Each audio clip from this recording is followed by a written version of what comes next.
premier point que je me pose quand je fais des soldes à 99%, c'est l'interdiction de revente à perte. Pour une absence de mention dans ce que j'appelais la carte nationale d'identité, c'est 375 000 € d'amende. Si déjà vous avez des mentions légales, des CGV, une politique de confidentialité de cookies et une bannière de cookies, je serais déjà très content.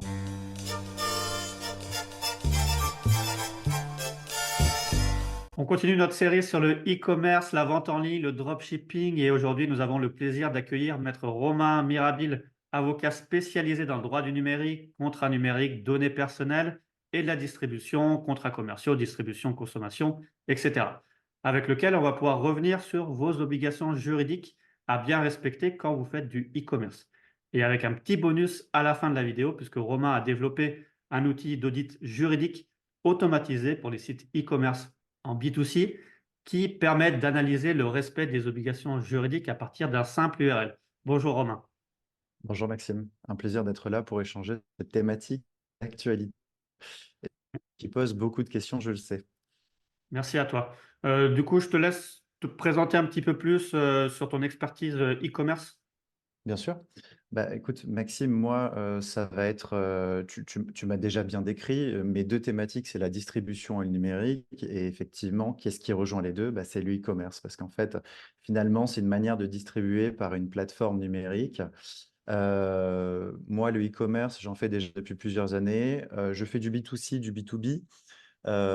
Donc, pour ceux qui ne seraient pas forcément familiers avec ces termes, c'est de la vente à destination du consommateur ou de la vente à destination du professionnel.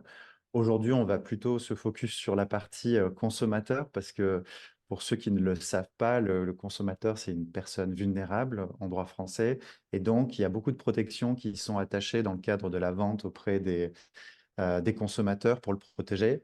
Ma particularité, et c'est ce que j'aime bien mettre aussi en avant auprès de mes clients, c'est que moi, en plus d'être avocat, j'ai une certification de développeur web. Concrètement, sur le papier, ça sert à quoi? C'est que quand j'échange avec des entrepreneurs, alors de la tech ou même en matière de e-commerce, mais en fait, je connais les outils qu'ils utilisent. Des fois, je suis même en mesure de mettre la main directement dans les outils pour procéder à certaines modifications. Donc, pour moi, c'est un avantage et c'est un élément différenciant que j'utilise au quotidien, notamment en matière de RGPD où il y a pas mal de sujets techniques sur le cookie, sur les bases de données. Donc, moi, c'est des sujets que je maîtrise aussi au niveau technique, en plus du niveau juridique. Donc, c'est une manière pour moi, tout simplement, d'aller plus loin dans le conseil et d'être un vrai partenaire business. Du coup, aujourd'hui, vous l'avez compris, on va parler mention légale, politique de confidentialité, conditions générales de vente, les obligations à respecter lors des fameux soldes ou réductions agressives. Alors, Romain, est-ce que tu pourrais nous en dire plus sur ces obligations juridiques à respecter pour les sites e-commerce? Oui, alors, Maxime, moi, le point que je voudrais mettre en avant, alors je sais que c'est pas des choses qui sont très sexy, je sais que c'est pas la priorité en général des clients que j'ai quand ils font appel à moi, c'est plutôt un poids pour eux, cette partie juridique, mais en fait, il faut comprendre que le seul lien des fois qui vous relie à un client, c'est vos CGV. C'est aussi dans l'ensemble les documents les plus importants de votre activité parce que finalement, c'est les documents qui sont en lien direct avec la vente de vos produits. Alors, de manière générale, il y a énormément d'aspects en matière de e-commerce. Parce que, comme je vous le disais, c'est quelque chose qui est assez protégé en matière de vente auprès du consommateur. Mais si je devais résumer, il y a plusieurs grands axes. Il y a tout ce qui va être attaché à la vente des produits, donc sa partie CGV et toutes les mentions obligatoires dans les CGV, donc conditions générales de vente. Ça, c'est une première partie. On a la partie RGPD avec tout ce qui va être cookies, données personnelles collectées, collecte dans le cas de newsletter. Donc ça, c'est un deuxième aspect. C'est pas du code de la consommation, hein, c'est vraiment une réglementation à part.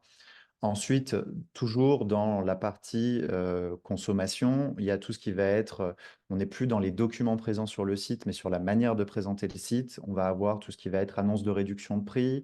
On va avoir tout ce qu'on appelle dans le jargon juridique les pratiques commerciales trompeuses. C'est éviter de créer une confusion chez le client pour l'inciter à commander sur des caractéristiques essentielles des produits. On va ensuite avoir un autre document euh, qui est un document un peu particulier que moi j'appelle la carte nationale du site, la carte nationale d'identité du site internet, qui est les mentions légales. Les mentions légales qui, en matière de e-commerce, on constate des fois une extension des obligations de mention dans ces mentions légales, en tout cas des termes qui doivent être présents. On a maintenant des fois des éléments dans le code de l'environnement qui doivent être précisées directement dans ces mentions légales. Et le dernier point, on a parlé des documents en ligne, donc CGV, politique de confidentialité et mention légale. On a parlé de la manière dont on présente les produits, notamment sur le prix. Et le dernier point, c'est de la manière dont on procède à l'achat. Et donc, ce que j'appelle moi le procès d'achat, avec certaines obligations de communiquer des documents à certains moments, de l'information en dehors des documents juridiques qui doivent être fournis à certains moments pour respecter son obligation d'information auprès du consommateur. Donc, ça fait pas mal de sujets à regarder. Pour moi, tout est une question de moment, mais bien sûr, à terme, il faudra pouvoir être en mesure de respecter ces différents aspects. Oui, parce que c'est ce que tu disais que potentiellement, quand on veut se lancer dans le site e-commerce, on voit qu'il y a beaucoup de règles juridiques à respecter, que peut-être dans un premier temps, on va plutôt se lancer d'abord sur le business, on va dire, C'est mais que ça. derrière, il y a des vraies obligations juridiques et du coup, je suppose qu'il y a des sanctions importantes en la matière. Oui, en fait, les sanctions, en plus, ce qui est un peu particulier, c'est que c'est pas une sanction globale pour les CGV. Alors, il y en a une de manière générale pour le RGPD. C'est des chiffres qui sont importants, mais c'est 4% du chiffre d'affaires et ça peut aller jusqu'à c'est 4% du chiffre d'affaires avec une limite, mais que je ne dirais pas en matière du commerce parce qu'à part pour les gros commerçants, ça vaut pas. Ça sert à rien d'inquiéter les gens. Mais maintenant, il y a une procédure simplifiée aussi de sanctions à l'équivalent de 20 000 euros d'amende, par exemple. Donc, ça. C'est aussi moins compliqué pour la CNIL qui contrôle ces éléments-là de sanctionner. Mention légale, en général, on est pour une absence de mention dans ce que j'appelais la carte nationale d'identité, c'est 375 000 euros d'amende ou éventuellement en matière d'information sur la gestion des déchets de vos produits, ça peut être 30 000 euros d'amende aussi. En matière de CGV, j'avais calculé à l'époque que comme c'est des sanctions par mention manquante, on pouvait vite atteindre les 100 000 euros d'amende. Sur le chemin d'achat, on est aux alentours de 75 000 euros d'amende parce qu'il y a certaines obligations qu'on est dans l'obligation de respecter. Donc, on voit que de manière cumulée, c'est très important. Bien sûr, il y a toujours une proportionnalité qui est réalisée en cas de contrôle, en cas de sanction, mais ce que moi, je veux surtout passer comme message, c'est que créer un site e-commerce, alors on sait que maintenant ça s'est diversifié, il y a du dropshipping, on va l'aborder aussi, et donc on se dit, en fait c'est très très simple de lancer un site rapidement et de faire. Et j'ai déjà vu des conseils absolument horribles qui ne respectaient pas la réglementation. Ce qu'il faut aussi comprendre, c'est que c'est un risque supplémentaire pour vous. Donc, soyez quand même attentifs à ne pas faire n'importe quoi, à essayer de limiter au maximum le risque enfin, la responsabilité que vous engagez de votre côté en lançant une activité e-commerce. Voilà, c'est de la même manière que vous lancez un point physique, il y a des obligations à respecter. Sur le site e-commerce, c'est pas parce que vous êtes derrière votre écran ou vous êtes à distance que de suite vous n'avez pas de responsabilité. Oui, donc on voit qu'il y a quand même beaucoup de choses à prendre en compte. Et est-ce que ça vise à la fois, on va dire, ceux qui font du site e-commerce en France et en Union européenne et hors Union européenne, ou c'est juste des obligations pour ceux qui font du e-commerce et qui sont établis en France? Alors, ça, c'est une bonne question. J'ai déjà eu des clients qui se posaient la question à quel moment ils devaient appliquer le droit français. En fait, ce qu'il faut comprendre, c'est que du moment qu'on vend à des consommateurs français, normalement, on est soumis au Code de la consommation française.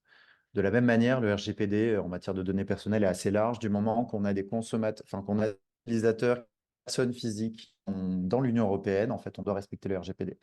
La question qui se pose, c'est à quel moment on rentre dans ce critère-là? Est-ce qu'un site tout en anglais qui vend aux consommateurs français serait forcément soumis au droit français? Pas forcément.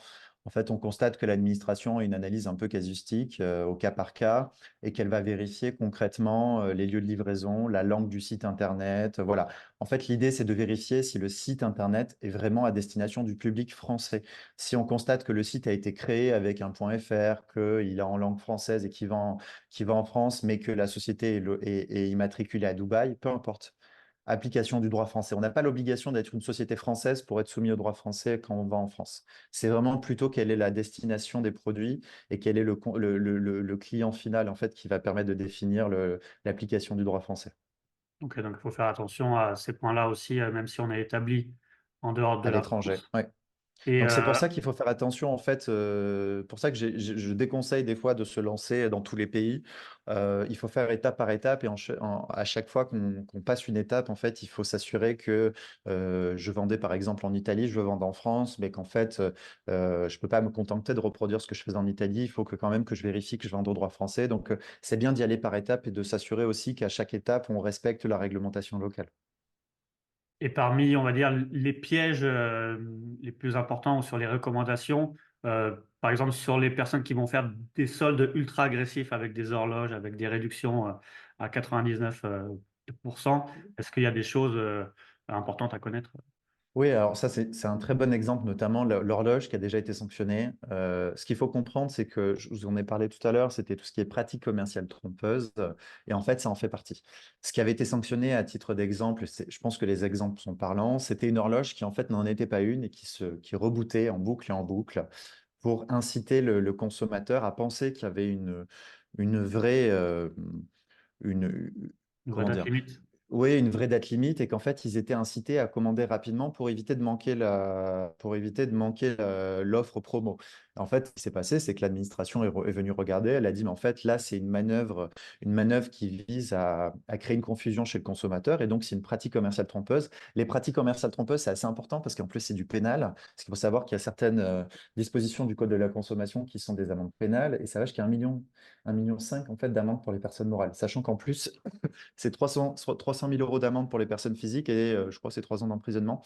Donc en fait, il faut faire attention parce qu'en dehors du fait qu'il y a des amendes assez importantes pour les personnes morales, n'engagez pas votre responsabilité en mettant en place des mécanismes que vous savez illicites. Donc là, on est sur la partie horloge. Donc c'est un peu ce problème-là. Et sur la partie solde ultra agressif, en fait, ce qu'il faut savoir, c'est qu'en France, on a une réglementation qui est assez variante, mais qui a bougé récemment, ça fait déjà quelques années, sur les sols ultra-agressifs. Et maintenant, on a des critères alors, qui proviennent de la réglementation européenne, mais sur comment appliquer des soldes et quels sont notamment les prix de référence et les prix après soldés. Et en fait, concrètement, ce que regarde l'administration, c'est que le prix qui est affiché soit des réels soldes, enfin pas soldes, mais en tout cas des vraies annonces de prix, et que par ailleurs, le prix qui est indiqué comme étant le prix initial avant réduction soit bien le prix pratiqué dans les 30 derniers jours et qui était le plus bas. Donc ça, c'est un premier point. Et pour les soldes à 99%, moi, le premier point que je me pose quand je des soldes à 99%, c'est l'interdiction de revente à perte. Dans quelle mesure, en fait, on n'a pas un produit qui est vendu à zéro, etc. On n'a pas le droit de revendre les produits en dehors euh, plus bas que le prix qu'on les a achetés. Pourquoi? Parce que l'idée, c'est d'éviter aussi que ça crée des distorsions sur le marché et que vous en profitiez pour évincer certains concurrents parce qu'en fait, vous êtes trop agressif, etc. Et que dès que le concurrent ne peut plus suivre, vous remontez, par exemple, fait partie des pratiques qui peuvent exister. Ok. Et du coup, est-ce que tu as des recommandations particulières, type checklist, à bien voir pour être en conformité ou des retours un peu d'expérience ou de pièges à éviter ou erreurs de base, on va dire, qui permettent voilà, d'être au moins dans un premier temps en conformité sur ces obligations? Alors, sur quelles obligations, Maxime? Parce qu'il y en a Ouais. tellement que c'est... Bah, disons sur les annonces de oui. réduction de prix, en fait, ce qu'il faut comprendre, c'est qu'il existe beaucoup de documents. Le problème, c'est qu'il faut savoir les lire, mais il existe beaucoup de documents qui sont mis à disposition, soit directement par l'administration. Bon, j'ai pas dit les termes, mais c'est la DGCCRF, qui est l'administration qui contrôle ces aspects-là. Il existe des lignes directrices, hein. Par exemple, en matière d'annonce de réduction de prix, il y avait un document qui avait été réalisé avec le MEDEF en 2020 en 2022 sur la manière de pratiquer des annonces de réduction de prix et comment les faire de manière structurée sur les mentions à avoir sur les CGV, Ouais. sur la politique de confidentialité, il existe, alors soit par la CNIL, soit directement sur le site service public ou sur le site de l'administration, des fois des checklists que vous pouvez essayer de mettre en œuvre pour avoir toutes les mentions obligatoires sur vos documents. Donc ça, c'est une manière de faire. La problématique, c'est qu'en fait, vous n'avez pas forcément le niveau d'expertise pour savoir si finalement ce que vous avez rédigé, c'est bien, si ça sera complètement conforme. Je me dis que c'est une première approche. On fait comme on peut dans un premier temps si on n'a pas forcément le budget. Mais à terme, notamment en B2C, en B2B, je le recommande un peu moins parce qu'il y a moins de risques. Mais en B2C, à terme, je recommande de passer à un moment donné par un conseil. Quand je parle de conseil, je parle d'avocat et d'avocats qui connaissent les sujets e-commerce, consommation, parce que c'est des sujets qui sont très mouvants et qui évoluent chaque année. Et sinon, de manière un peu plus globale, au niveau des conseils que je pouvais avoir, éviter de copier-coller les CGV des concurrents ou les sites des concurrents, parce qu'en plus de ne pas être sûr que ces concurrents respectent la réglementation, vous pouvez avoir des problèmes en engageant votre responsabilité, soit en violation de droits d'auteur, soit en violation créant de la concurrence déloyale, parce que vous bénéficiez de l'investissement de tiers. Donc, il y a pas mal de points. Si vous utilisez des modèles qui sont fournis à droite à gauche, vérifiez-les. C'est pas sûr qu'ils soient conformes. Enfin, voilà. C'est une approche un peu prévoyante, sécuritaire dans l'activité, c'est de ne pas faire comme tout le monde, parce que tout le monde, la plupart du temps, les gens font n'importe quoi. C'est d'avoir une approche un peu attentive et d'éviter de reproduire des pratiques qui sont mauvaises. Oui, en plus, bah, comme tu l'as dit, c'est une matière, on va dire, qui est mouvante avec beaucoup d'actualité. On a vu aussi pour les influenceurs, avec la loi influenceur, C'est ça. toutes les nouvelles mesures. Donc, il faut bien faire attention et bien sûr, au maximum, se faire accompagner par un avocat spécialisé dans ces C'est matières-là. ça. Si déjà vous avez des mentions légales, des CGV, une politique de confidentialité de cookies et une bannière de cookies, je serais déjà très content. Après, je ne sais pas quel sera le contenu, mais déjà, faut avoir ces éléments-là et éventuellement faire peut-être une petite analyse par rapport à ce qui peut exister sur le service public ou sur la DGCRF, sur les mentions, pour essayer de comparer avec le modèle que vous avez utilisé si vous retrouvez certaines mentions. Après, dans le détail, potentiellement, ça ne sera pas bon. Mais déjà, dans un premier temps, c'est un point. Et soyez attentifs parce que c'est pas parce que dans vos documents, il y a quelque chose qui dit A que vous devez ne pas enfin, que vous devez éviter de le respecter en interne. Si vous commencez à expliquer dans vos conditions générales que vous le traitez cette manière-là, traitez-le de cette manière-là en interne parce que c'est bien beau d'avoir des documents qui précisent parfaitement que vous respectez la réglementation, mais si derrière, en interne, vous ne le respectez pas, ça peut poser problème aussi. Alors maintenant qu'on a vu à peu près toutes les obligations, est-ce que tu peux nous présenter ton outil d'audit juridique automatisé sur un site Sûr. particulier, voilà, qu'on puisse voir comment ça Oui, fonctionne. alors juste pour expliquer aux auditeurs, parce qu'on a eu une discussion avec Maxime avant, mon idée, c'est pas non plus de faire du naming shame. Ça veut dire de montrer un site internet qui serait complètement mauvais. C'est pas mon idée. En plus, c'est des sanctions potentiellement administratives ou pénales.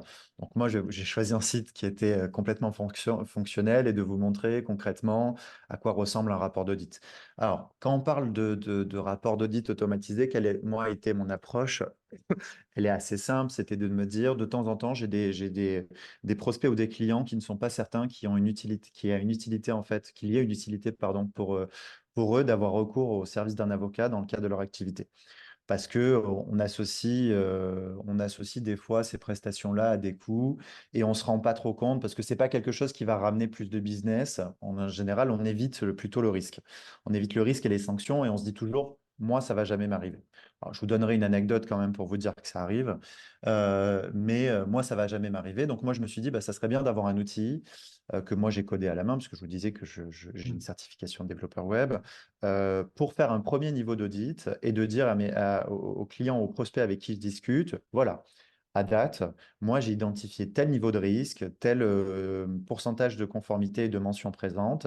Vous avez éventuellement 375 000 euros d'amende parce qu'il y a telle mention qui sont manquantes. C'est un outil de décision stratégique en interne. Mon idée, c'est pas de mettre le doigt là où ça fait mal, c'est juste de dire, voilà, moi, complètement objectivement, j'ai 40 points de contrôle sur CGV, mention légale, politique de confidentialité. Je les ai passés dans mon outil. J'ai fait une relecture de mon côté pour m'assurer que l'outil n'avait pas manqué un point. Je vous envoie les 3 rapports d'audit.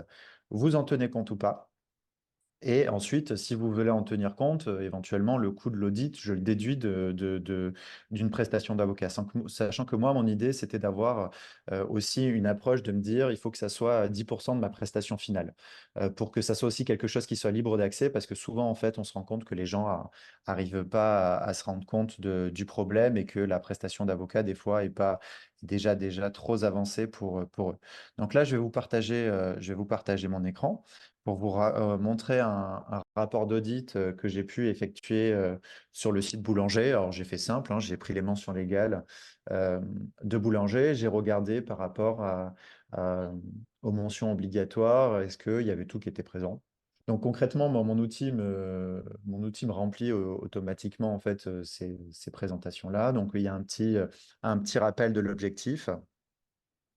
Il y a un petit rappel de l'objectif avec les sanctions attachées et par exemple, je rappelle que voilà, c'est votre carte nationale d'identité, donc c'est important, il vous faut l'identité du directeur de publication, l'identité de votre société, l'identité de l'hébergeur de votre site internet Et concrètement aussi, votre numéro IDU, qu'est-ce que c'est? C'est maintenant, il y a une obligation lorsque l'on vend aux consommateurs de gérer la gestion de ces déchets en ayant un agrément auprès d'éco-organismes auxquels vous payez une petite somme.